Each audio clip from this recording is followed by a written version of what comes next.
The Lord be with you. And with your spirit.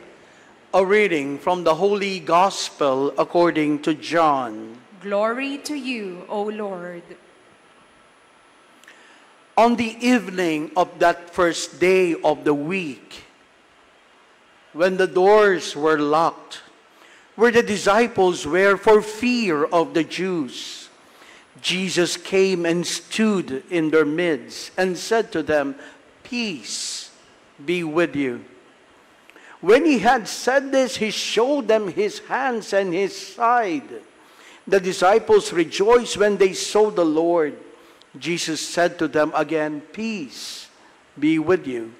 As the Father has sent me, so I send you." And when he had said this, he breathed on them and said to them, "Receive the Holy Spirit. Whose sins you forgive are forgiven them, and whose sins you retain are retained." The Gospel of the Lord. Praise to you, Lord Jesus Christ. Good afternoon, everyone. Ang Diyos ay hindi nang iiwan. Ang Diyos ay hindi nang iiwan dahil para sa Diyos, walang iwanan. Pwede mo bang sabihan ng katabi mo ngayon, walang iwanan?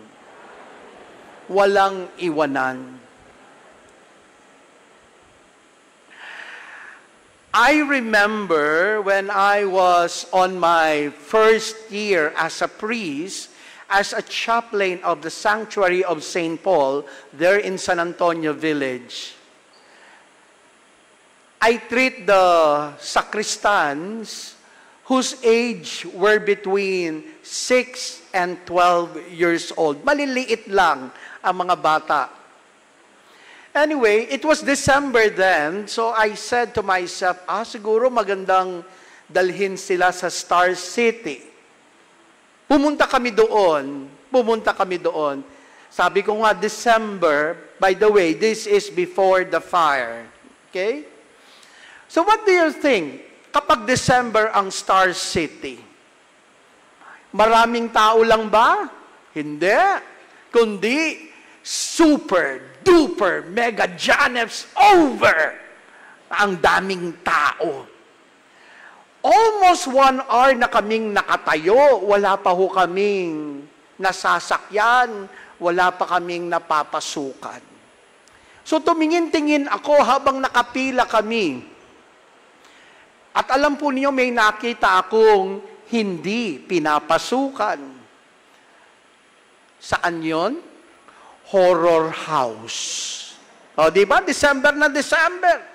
Biniro ko, take note, biniro ko ang mga bata. Kids, gusto ba ninyong pumasok sa horror house? Alam po niyo, without any hesitation, they said in chorus, "Yes, Father, yes!" Alam po ninyo, aaminin ko sa inyo, kahit tapang ang apelyido ko, takot na takot ako. Biniro ko lang, talaga naman tinutuo. Sa bagay, 1 hour is not a joke na nakatayo. Sayang ang oras. So what we did is, pumasok kami doon. Takbo dito, takbo roon, sigaw dito, sigaw roon ang nangyari. At nung kami po ay nakalabas na, aaminin ko sa inyo, pawis na pawis ako at mukha akong busabos. Bakit? Kasi ang mga bata nakasabit sa 2 braso ko. Ang mga ilan nakayakap sa aking katawan. Pati ang binti ko may mga nakasabit saan ka pa. Buti na lang may dala akong extra shirt. Nakapagpalit po ako. Anyway, before that night ended, syempre, mga bata yan, hindi mo pwedeng hindi pakainin. Pinakain ko po sila. At habang kumakain kami, may tinanong ako sa kanila, "Kids, bakit kayo pumayag na pumasok doon sa horror house?" I cannot forget si Bong na nagsabi, "Ay, Father, kasi alam naming kasama namin kayo. Kaya may takot, pero dahil kasama namin kayo, nabawasan ang takot. Hindi lang po yun, Father. May makakapitan kami. Totoo nga naman, talagang sila'y kumapit sa akin. My friends, my sisters, and my brothers, sa buhay, marami tayong mga pag-aalinlangan. We have many fears in mind. Ano nga ba ang kinatatakutan mo sa buhay? May problema ka ba sa iyong kalusugan, sa iyong pamilya, sa iyong trabaho? Ano ang mga takot mo? This time, Jesus is telling us, peace be with you. At ang peace be with you iyan ay katumbas ng kapit lang. Kapit lang. Hindi ko kayo iiwan, kapit lang. At ito rin po ang sinasabi sa atin, kapit lang. Pwede mo bang sabihan ng katabi mo, kapit lang, may awa ang Diyos. Kapit lang, may awa ang Diyos. From the first reading, from the Acts of the Apostles, and also from our Gospel, we saw the disciples who were very fearful and doubtful. Come to think of it, Jesus was captured and killed. Takot na takot ang mga alagad. Sabi nga sa first reading, the doors were locked. Takot na takot sila. Bakit? Sabi dito naman sa Ebanghelyo, the doors were locked for fear of the Jews. Kasi nga nagtatago sila. Kung hinuli si Jesus, it follows sino na ang susunod? Sila. Alam niyo po, nagkukwentuhan kami ng mga pari about our gospel for today. Take note, nung nagpakita si Jesus, sabi dito, Jesus came and stood in their midst. Nakalak ang mga pintuan, ha? Biglang lumitaw si Jesus. Sabi ng isang pari, aba, hindi ko matok si Jesus. Alam niyo po, kahit biro, mapapaisip ka. Nakalak eh. Bakit hindi ko matok si Jesus? Bakit nga kaya? Kasi baka lalong matakot ang mga alagad. Sino itong papasok na ito? Sino siya? Kaya si Jesus nagpakita kaagad-agad at nagsabing, peace be with you. Takot na takot ang mga alagad. Ifa-fast forward po natin ang kwento. We all know, when Jesus died and after 3 days, He resurrected from the dead, ang mga alagad naman ay natuwa ngayon. From fear, there is this tuwa. Dahil, totoong Diyos si Jesus. Namatay pero muling nabuhay. Naririto siya muli sa atin. Kasama na naman natin ang ating kakampi. Fast forward uli. Jesus ascended. Itong po ang ating pinagdiwang nung nakaraang linggo, the ascension. You put yourselves on the shoes of the apostles. Anong mararamdaman mo na nagpapaalam si Jesus? Di ba babalik na naman yung takot? Babalik na naman yung insecurities? Tapos sasabihin pa ni Jesus, go and proclaim the good news. Kaya ko ba ito? Kaya ko bang ipahayag ang mabubuting balita? Baka may tumugis sa akin. Baka hindi ko kaya. There were doubts, insecurities among themselves. But wait, let's go back on the scene before Jesus ascended into heaven. Kung niyo pa hong naalala yung ebanghelyo nung nakaraang linggo, when Jesus ascended, anong sabi niya? Behold, I am sending the promise of my Father upon you, but stay in the city until you are clothed with power from on high. Huwag kayong aalis kasi may darating.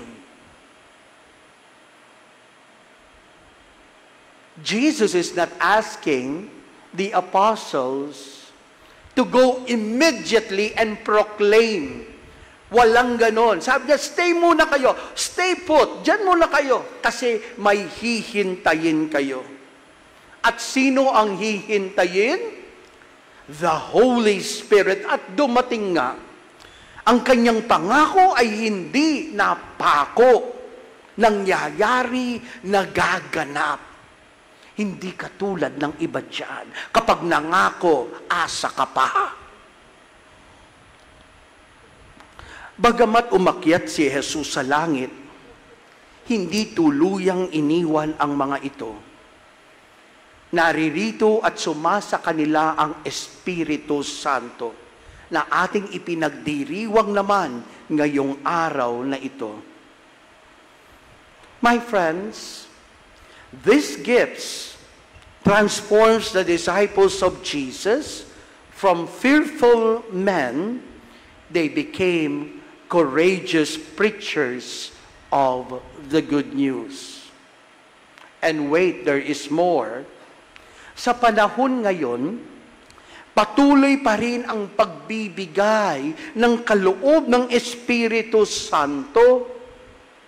Hindi lang noon siya nagbigay ng kaloob, kundi magpasa hanggang ngayon. These are known as the gifts of the Holy Spirit. Pwede ho ba kayo magbanggit kahit isa o dalawa lang gifts of the Holy Spirit? Ano kaya ang mga ito? They are wisdom, understanding, actually ho, nakasulat nga doon. Counsel, fortitude, knowledge, piety, and fear of the Lord. These are the gifts of the Holy Spirit. Question now, sa pagtanggap ba ng kaloob, automatic ba ang pagbabago? What do you think? Binigyan tayo ng fruits of the Holy Spirit. Automatic ba? Automatic ba na mayroong pagbabago? The answer is no. Kailangan itong pagyamanin. Receiving the gifts of the Holy Spirit does not automatically and instantaneously change a person into a perfect, transformed individual. Pakatandaan natin, hindi po ito katulad ng pagsigaw ni Darna na kapag sinubo ang bato, magbabago siya. Walang ganon. Hindi rin ito katulad ng pelikulang Blusang Itim na kapag sinuot ni Jessa ang blusang itim, gaganda siya. Hindi rin ito katulad ni Papay na kapag kumain ng spinach, ay lalaki ang mga muscles, lalakas. Walang ganon. Sabihan mo ang katabi mo ngayon, walang ganon. Walang ganon. While the Holy Spirit empowers and guides believers, it is a process of growth and transformation, not an immediate switch. It moves people closer to Jesus. Kaya nga po mga kapatid, dapat pagyamanin natin. Alalahanin na lang po ninyo ang parable of the talents. May binigay, pagyamanin. Ganon din po ang kaloob ng Espiritu Santo. Kapag pinagyaman ang kaloob ng Espiritu Santo, one thing for sure, magkakaroon ngayon ng bunga. Ito ngayon ang tinatawag na fruits of the Holy Spirit. From the gifts, nagiging fruits of the Holy Spirit. What are they? Love, joy, peace, patience, kindness, and self-control. Ang maganda nito, this makes us Christ-like. hayaan nating magbunga ang mga biyayang kaloob. Kasi kung mangyayari ito, ang mga tao na nakapaligid sa atin, lalong-lalo na ang naghahanap ng lakas sa oras ng kahinaan at liwanag sa oras ng kadiliman, mararamdaman sa iyo, sa atin. Kasi nagbunga ang kaloob. Maging Jesus sana tayo rin para sa iba. Ituro natin si Jesus sa kanila. Para malaman, maramdaman na mayroong kakapitan. Lastly, mayroon pong malaking kandila na katabi ng ambo. Ito po yun. Anong tawag dito sa kandilang ito? Anyone? What do we call that candle?